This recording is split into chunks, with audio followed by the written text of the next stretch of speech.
அம்மா உன் ஆத்தனார் வந்திருக்கா, ஜூஸ் போட்டு எடுத்துட்டு வாமா. என்னம்மா ஜூஸ் எடுத்துக்கோ. எப்படி இருக்க? நல்லா இருக்கேன்.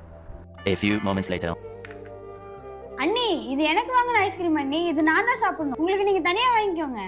சரிம்மா, ஒன்று தானே, நீயே சாப்பிட்டுக்கோ. A few inches later. மாமா ஒரு நிமிஷமா, என்னம்மா பண்ற? மா இது நான் எடுத்து வந்த ஃப்ரிட்ஜ்மா. நீ எப்படி என் ஃப்ரிட்ஜ்ல இருக்க சில்லு தண்ணி குடிக்க முடியும்? நீ தான் சாத தண்ணியே குடிப்போ. மா ஒரு நிமிஷம். இது என் ஃப்ரிட்ஜ்ல, உன் ஐஸ்கிரீம் எப்படிமா என் ஃப்ரிட்ஜ்ல வைக்கிறது? நீயே வச்சுக்கோ. Later that same evening. ஏமா? சாரிப்பா, ஆக்சுவலி டிவி வந்து என் பேர்ல தான் எடுத்திருக்காங்க. நான் இன்னும் இஎம்ஐ கட்டிட்டு இருக்கேன். சோ எனக்கு வேணும் போது நான் போட்டுக்கிறேன். சாரி. என்ன பண்ண? நான் ஒண்ணும் பண்ணலையாமா? அப்படி ஏதாவது பண்ணாலும் அவங்க ஒண்ணும் செய்ய மாட்டா. நீ ஏதாவது பண்ணிருப்ப. நீ முதல்ல உங்க வீட்டுக்கு போ. கிளம்பு நீ.